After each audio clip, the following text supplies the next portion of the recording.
Muy buenas a todos, soy Oliver y hoy os traigo 30 pruebas de que la Tierra es plana. 1. Si la Tierra fuera una esfera, deberíamos poder observar su curvatura en el mundo físico real. Sin embargo, todas las pruebas y experimentos que se han realizado para intentar detectar esta supuesta curvatura han dado un resultado nulo. El modelo heliocéntrico oficial dice que la Tierra es una esfera de 40.000 kilómetros de circunferencia. Si esto fuera cierto, el horizonte debería desaparecer de la vista a un ritmo de 8 pulgadas por cada milla de distancia al cuadrado. Samuel Birley Robotham, inventor y escritor inglés, explica este principio en su libro Zetetic Astronomy, Earth Not a Globe. Si la Tierra es un globo de 40.000 kilómetros de circunferencia, la superficie de todas las aguas debe presentar cierto grado de curvatura, ya que cada parte debe ser un arco del círculo total terrestre. Desde la cima de cualquiera de estos arcos habrá una curvatura o caída de 8 pulgadas en la primera milla de distancia. En la segunda milla habrá una caída de 32 pulgadas, en la tercera milla 72 pulgadas y así sucesivamente. La fórmula para calcular la curvatura desde el nivel del mar es 8 multiplicado por la distancia en millas al cuadrado. En cambio, si el observador se encuentra en un punto superior al nivel del agua, la fórmula cambia y es la siguiente.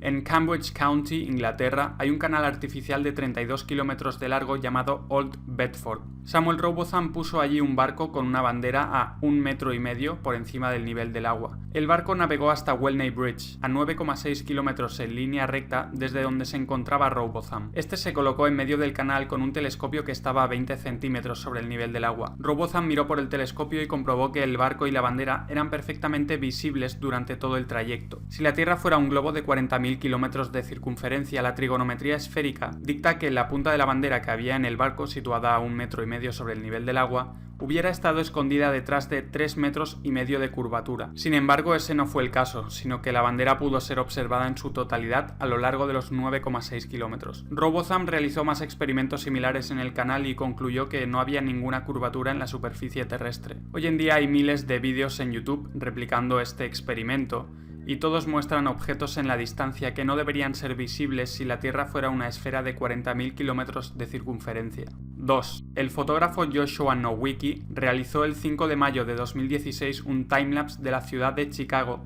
desde el Whitecomb Senior Living Community en St. Joseph, Michigan. La distancia entre ambos puntos es de 60 millas, es decir, 96 kilómetros, y el fotógrafo se encontraba a 1,80 metros sobre el nivel del mar. Usando el segundo cálculo trigonométrico anteriormente explicado, nos sale que entre el punto en el que estaba el fotógrafo y la ciudad de Chicago habría una caída de curvatura de 650 metros, por lo que cualquier edificio que tuviese una altura menor a 650 metros estaría completamente oculto tras la curvatura terrestre. El edificio más alto de Chicago es el Willis Tower, con una altura de 442 metros, por lo que la parte más alta del edificio debería estar oculta tras 208 metros de curvatura. El timelapse muestra claramente todos los edificios enfocados prácticamente al completo, probando que no hay ninguna curvatura en la superficie terrestre. Después de que este timelapse y otras fotografías de Joshua Nowicki salieran a la luz, varias cadenas de televisión norteamericanas se apresuraron desesperadamente a decir que lo que se ve en las fotografías, en las imágenes, es en realidad un espejismo. Es decir, que las imágenes en realidad eran producto de la refracción de la luz. Dicen que la diferencia de temperaturas en la atmósfera hace que la luz se doble en el horizonte y cree una ilusión óptica. El problema de esta forzada explicación es que los espejismos se diferencian por presentar una imagen claramente distorsionada o invertida, y en el timelapse de Nowicki se puede ver la ciudad de Chicago durante 15 o más horas seguidas, con una imagen nítida y detallada.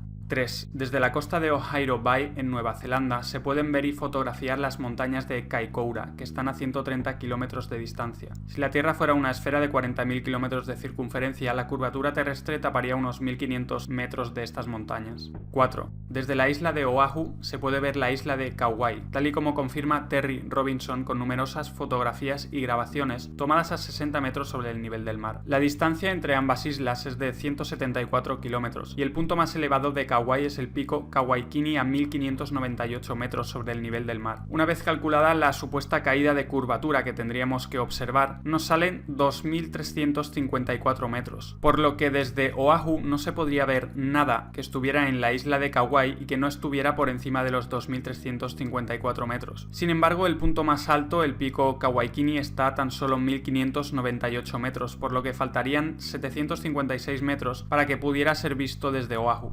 5. El Gran Canal de China tiene 1.776 kilómetros de longitud y según datos oficiales su punto más alto se encuentra en las montañas de Shandong, a 42 metros de altura. Si la Tierra fuera una esfera de 40.000 kilómetros de circunferencia, la trigonometría esférica dicta que el canal formaría un arco siguiendo la curvatura terrestre y su punto más alto estaría en el centro a una altura de 60.940 metros y no a tan solo 42 metros como sucede en la realidad. 6. Sean McCrary, instructor del sistema de misiles Sea Sparrow de la Marina de los Estados Unidos, ha confirmado en varias entrevistas públicas que el sistema de rastreo de estos misiles tiene una variabilidad en la línea de detección del objetivo de tan solo 2 grados. La distancia entre el lugar de lanzamiento del misil y el objetivo suele ser de unos 80 kilómetros, y el radar de detección se encuentra normalmente a 2,5 metros por encima del nivel del mar, ya que los objetivos de estos misiles suelen ser aeronaves que vuelan casi rozando el mar para no ser detectados. Según la trigonometría esférica, si la Tierra fuera un globo de 40.000 kilómetros de circunferencia, la aeronave a 80 kilómetros de distancia estaría a unos 500 metros escondida detrás de la curvatura terrestre, por lo que el misil, que solo puede variar 2 grados su línea de trayecto, no podría alcanzar el objetivo bajo ningún concepto. Sin embargo, siempre que se han llevado a cabo estas operaciones militares, el misil ha alcanzado su objetivo perfectamente, probando que la supuesta curvatura de la Tierra es totalmente inexistente. 7. Muchas personas argumentan que si la Tierra fuera plana, deberíamos poder ver, por ejemplo, el Everest desde cualquier parte del mundo, y que esto no es posible debido a la curvatura de la Tierra. No obstante, estas personas parecen olvidar que la visión humana tiene un límite, que cuanto más se aleja un objeto de nuestra posición, más pequeño se hace. Si ponemos cualquier objeto delante nuestro y lo vamos alejando, llegará un momento en el que debido a la simple perspectiva ya no veremos este objeto. Existen además cosas como la niebla, las nubes, las partículas de polvo, las partículas de agua, la densidad del aire y otras condiciones atmosféricas que afectan enormemente a la visibilidad de los objetos en la distancia. Todo esto explica perfectamente por qué no podemos ver el Everest o cualquier otro objeto a una cierta distancia sin la necesidad de recurrir a la supuesta curvatura de la Tierra. 8. Con los avances tecnológicos es cada vez más fácil comprobar que la Tierra no es una esfera como nos habían contado. Ahora es posible mandar globos a gran altura con una cámara adjuntada para poder ver el horizonte por encima de los 33.000 metros. En YouTube se pueden encontrar cientos de estas grabaciones hechas por aficionados a más de 33 kilómetros de altura y todas muestran un horizonte completamente plano. En un intento desesperado por mantener la teoría de la Tierra esférica con vida, los expertos modernos afirman que para apreciar la curvatura terrestre hay que ascender a más de 80 o más de 100 kilómetros de altura, aunque no aportan ni una sola prueba o cálculo matemático que respalde esta afirmación. No obstante, al hacer nosotros mismos los cálculos matemáticos, vemos que la curvatura sí debería ser claramente apreciable a esas alturas.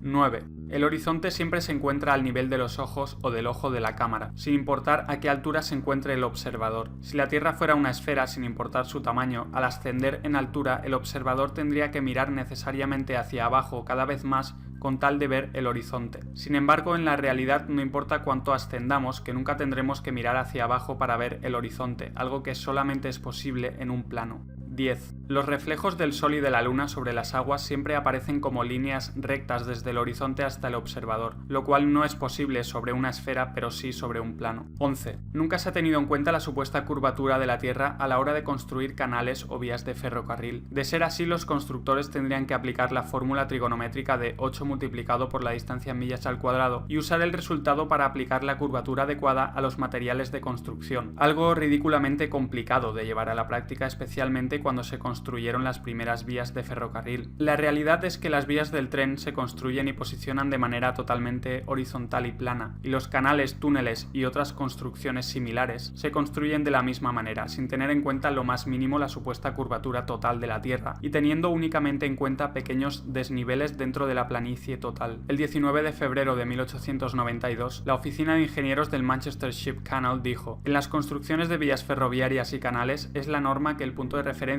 para todas las superficies sea una línea horizontal. En la práctica, a la hora de planificar y realizar obras públicas, no se tiene en cuenta ninguna curvatura de la Tierra. En el Birmingham Weekly Mercury del 15 de febrero de 1890, un ingeniero con 30 años de experiencia escribió sobre su trabajo con vías ferroviarias. Es bien sabido entre los profesionales del sector que los cálculos y procesos que harían falta para incluir la curvatura de la Tierra en nuestras construcciones son imposibles de llevar a la práctica. Todas nuestras locomotoras están diseñadas para viajar sobre una superficie plana. Claro que hay ciertos desniveles aquí y allí, pero siempre son minuciosamente definidos y deben ser atravesados con cuidado. Cualquier cosa parecida a una curvatura de 8 pulgadas multiplicado por el cuadrado de la distancia en millas no sería sostenible para ninguna máquina existente. Solamente podemos reírnos de la gente que nos felicita por llevar a cabo tales proezas, como hacer circular trenes sobre una superficie esférica. Las curvas en una superficie plana horizontal ya son suficientemente peligrosas, las curvas en vertical serían 1000 veces peores y físicamente imposibles de sobrellevar, teniendo en cuenta cómo se construyen las vías. El ingeniero W. Winkler escribió en el Earth Review de octubre de 1893 lo siguiente: como ingeniero con muchos años de experiencia, veo que la absurda idea de tener en cuenta la curvatura de la Tierra solo está presente en libros de texto. Ningún ingeniero soñaría con tener en cuenta algo así. He proyectado muchos kilómetros de vías ferroviarias y de canales, y la curvatura de la Tierra jamás ha sido ni pensada ni tenida en cuenta. 12. El canal de Suez que conecta el Mar Rojo con el Mediterráneo mide 163 kilómetros de largo y forma una superficie de agua plana desde su inicio hasta el final. La supuesta curvatura de la Tierra no fue tenida en cuenta para su construcción, omisión la cual, de existir esta curvatura, hubiera producido resultados desastrosos en la construcción del canal. 13. Casi todo el Gran Canal de China, 1700 kilómetros, fue construido durante la dinastía Sui en el año 609, 1000 años antes de que apareciera la teoría heliocéntrica de Copérnico. Si la Tierra fuera una esfera, la construcción y posterior funcionamiento de este canal hubieran sido imposibles. El canal sigue estando operativo en la actualidad. Tendrían que haber aplicado la fórmula de 8 multiplicado por la distancia en millas al cuadrado para calcular la curvatura de la Tierra y curvar adecuadamente los materiales de construcción para que el canal de 1700 kilómetros de longitud se adaptara a la curvatura de la Tierra, algo impensable en el año 609. 14. Desde la antigua Grecia se ha usado el argumento de que la parte de abajo de los barcos desaparece primero de nuestra vista cuando estos se alejan en el mar debido a la curvatura de la Tierra. Sin embargo, hoy en día podemos comprobar mediante cámaras y telescopios que eso no es cierto. Al hacer zoom veremos la totalidad del barco, incluida la parte de abajo, probando así que el barco nunca desaparece debido a la curvatura terrestre, sino que desaparece de nuestra vista por una simple cuestión de perspectiva. 15. Si los barcos desaparecieran en el horizonte debido a la curvatura de la Tierra, también deberíamos poder observar claramente la curvatura en el horizonte de forma lateral. Esto es porque al nivel del mar hay un máximo de 8 kilómetros desde el observador hasta el horizonte, mientras que lateralmente, de izquierda a derecha o viceversa, hay 16 kilómetros o más. Si no se observa ninguna curvatura en el horizonte lateralmente a lo largo de 16 kilómetros o más, es imposible que los barcos desaparezcan en el horizonte a lo largo de tan solo 8 kilómetros al frente debido a la curvatura de la Tierra. 16. La naturaleza de los fluidos es la de estar y permanecer nivelados. Cuando este estado se ve afectado por cualquier influencia externa, el líquido se mueve hasta volver a recobrar su nivel. Mr. W. T. Lin del Royal Observatory de Greenwich, en su First Principles of Natural Philosophy, escribió: la superficie de un fluido en reposo es la de un plano horizontal. Si alguna parte de esa superficie fuera más alta que el resto, las partes del fluido que estuvieran por debajo ejercerían una presión más grande sobre las partes circundantes que la presión que reciben de ellas, por lo que habría un movimiento de las partículas hasta que ninguna estuviera más elevada que las demás, es decir, hasta que la superficie del fluido fuera un plano horizontal. Si la Tierra fuera una esfera, la superficie de las aguas debería presentar cierto grado de curvatura, pero lo que vemos en la realidad es que las aguas están totalmente niveladas, mares, ríos, lagos, etc. Una Tierra plana es congruente con la propiedad física del agua, de buscar y mantener su nivel, pero una Tierra esférica no lo es. William Thomas Weisman en The Earth an Irregular Plane escribió: la superficie de todas las aguas está perfectamente nivelada, siempre y cuando no se vea agitada por causas naturales como vientos, mareas, terremotos, etc. Esto es evidente para cualquier persona razonable que sepa usar la vista. 17. El río Nilo tiene una longitud de 6.800 kilómetros. Si la Tierra fuera una esfera de 40.000 kilómetros de circunferencia, según la trigonometría esférica, la primera mitad de este río, 3.400 kilómetros, debería estar fluyendo hacia arriba por una cuesta de 800 kilómetros de altura. Sin ningún tipo de fuerza que la impulse, el agua nunca fluye hacia arriba. En este caso, el nacimiento del Nilo se encuentra en el río Cajera, a una altura de 2,7 kilómetros, por lo que es imposible que el río tenga la fuerza suficiente como para subir una cuesta de 800 kilómetros de altura. Algunas personas dicen que en realidad el Nilo no fluye hacia arriba, porque en el espacio no hay ni arriba ni abajo. Lo que parecen olvidar es que el río Nilo se encuentra dentro de la Tierra y no en el espacio exterior. Algunos también dicen que la gravedad atrae al río Nilo hacia el centro de la Tierra y que por eso es capaz de fluir hacia hacia arriba. Lamentablemente el comodín de la gravedad no funciona, ya que si la gravedad puede hacer que un río fluya hacia arriba por una cuesta de 800 kilómetros, debería poder hacer lo mismo con todas las demás aguas del mundo. Uno solo tiene que pensar si alguna vez ha visto el agua fluir hacia arriba sin alguna fuerza que la impulse. La respuesta evidentemente es no. Tal sinsentido va en contra de las leyes de la física y del sentido común. El Nilo fluye hacia abajo hasta desembocar en el mar como todos los demás ríos. Esto no es posible en una tierra esférica donde el Nilo debería fluir hacia arriba por una cuesta de 800 kilómetros, pero sí es lógico y posible en una tierra con la superficie plana, donde cualquier desnivel, en este caso el río Cajera a 2,7 kilómetros de altura, permitirá que el río fluya hacia abajo hasta desembocar en el mar.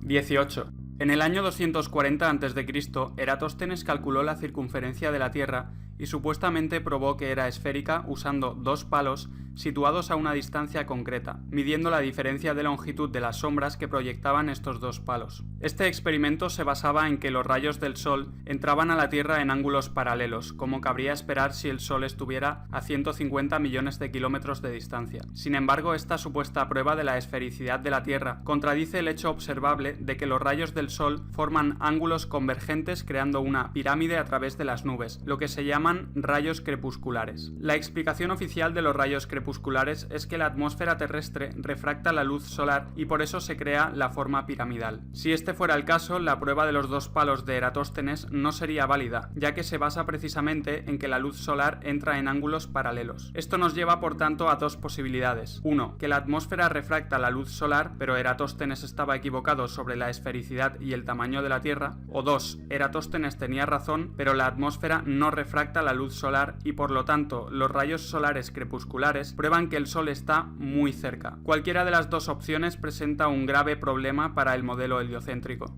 19. Si la Tierra fuera una esfera de 40.000 kilómetros de circunferencia, un avión comercial volando a una velocidad media de 800 kilómetros por hora debería inclinar el morro del avión hacia abajo para compensar un ascenso de 846 metros cada minuto y así poder volar paralelo a la Tierra. Si no lo hiciera, después de una hora de haber despegado, el avión se encontraría unos 50 kilómetros más arriba de lo esperado y seguiría ascendiendo unos 50 kilómetros cada hora hasta llegar al espacio exterior. Sin embargo, los pilotos jamás tienen que realizar tal maniobra compensatoria, sino que cuando el avión llega a su techo absoluto, es decir, la mayor altitud a la que un avión puede mantener el vuelo nivelado, el piloto simplemente mantiene su trayectoria de forma nivelada sin preocuparse de tener que ajustar el morro del avión para no acabar en la órbita espacial. 20. Muchos vuelos comerciales realizan rutas que no tienen ningún sentido en el modelo de la Tierra esférica, dando vueltas enormes y ridículas en vez de escoger el camino más corto en línea recta para ir de una ciudad a otra. Ejemplos de estos vuelos son los de Seattle-Dubái, Londres-Tokio, Moscú-Los Ángeles, Moscú-Nueva York, San Diego-Londres, San Francisco-Múnich, Tokio-Frankfurt o Toronto-El Cairo. Sin embargo, estas rutas ridículas e inexplicables en el modelo esférico tienen todo el sentido del mundo cuando son proyectadas sobre el mapa de la Tierra plana, donde vemos que en realidad son líneas rectas entre las ciudades mencionadas. 21. Un argumento común usado en contra de la teoría de la Tierra plana es el de decir que los vuelos en el sur no cuadrarían en el mapa plano. Por ejemplo, los vuelos de Santiago de Chile a Auckland o Santiago de Chile Sydney, en vez de tardar 13 o 14 horas, tardarían el doble o el triple en el mapa de la Tierra plana, ya que en este mapa parece que las dos destinaciones estén muy separadas. Sin embargo, esta afirmación es completamente errónea, ya que el mapa de la Tierra plana, el mapa de Gleason o azimutal, es equidistante. Esto quiere decir que cada celda que se ve en el mapa representa la misma longitud y anchura que las demás celdas, por lo que las celdas que parecen tan grandes en la parte exterior del mapa, es decir, en el sur, en realidad son iguales a las que hay en el centro, es decir, el norte. Cada celda en el mapa representa unos 1.300 kilómetros de ancho y 2.500 kilómetros de alto. Una vez sabido esto, vemos que la distancia entre Santiago de Chile y Auckland es de 9.700 kilómetros en ambos mapas, por lo que los tiempos de vuelo en el sur cuadran perfectamente en el mapa de la Tierra plana. 22. Las autoridades dicen que la Antártida es el continente de hielo situado en el extremo sur del globo terráqueo. La realidad, no obstante, es que la Antártida es la circunferencia exterior de hielo que rodea a la Tierra. En la Antártida se encuentran los grandes muros de hielo que rodean a la Tierra y hacen de recipiente para los océanos. Mucha gente se pregunta dónde está el borde de la Tierra plana, pero teniendo en cuenta que la Tierra está rodeada por estos enormes muros de hielo, hablar de un borde de la Tierra carece de sentido. 23. Si la Tierra fuera una esfera, no habría muchas diferencias en el periodo de un año entre el clima del Ártico en el norte y el clima del Antártico en el sur. Sin embargo, encontramos que en el Ártico existen unas 130 especies de mamíferos, 280 especies de aves, 3.000 especies de insectos, 450 especies de peces, algunos reptiles y anfibios y cerca de 3.000 especies de flora o vegetación. Por el contrario, en el Antártico la fauna es muy escasa y se encuentra casi en su totalidad en el océano. La única especie que pasa el invierno antártico sobre el hielo es el pingüino emperador. La flora es prácticamente inexistente y se reduce a algunos musgos, algas y líquenes. En Islandia, que se encuentra a 65 grados latitud norte, hay cientos de especies de aves y decenas de especies de mamíferos terrestres como zorros árticos, osos polares, renos, bisones, ratas y ratones, ovejas, pollos, reses, cabras, perros, ponis islandeses o conejos. En cambio, en las islas Georgias del Sur, a 54 grados latitud sur, no hay ninguna especie de mamífero terrestre y tan solo se pueden ver algunas focas en la zona. En adición, el Polo Norte es sustancialmente más caliente que el sur, con temperaturas medias en invierno de menos 34 grados centígrados y en verano de 0 grados, mientras en el sur la temperatura media en invierno es de menos 65 grados centígrados y en verano de menos 25 grados. El sol se comporta muy diferente entre sitios de la misma latitud dependiendo de si estamos en el norte o en el sur del Ecuador. Los días más largos de verano en el norte son mucho más largos que en el sur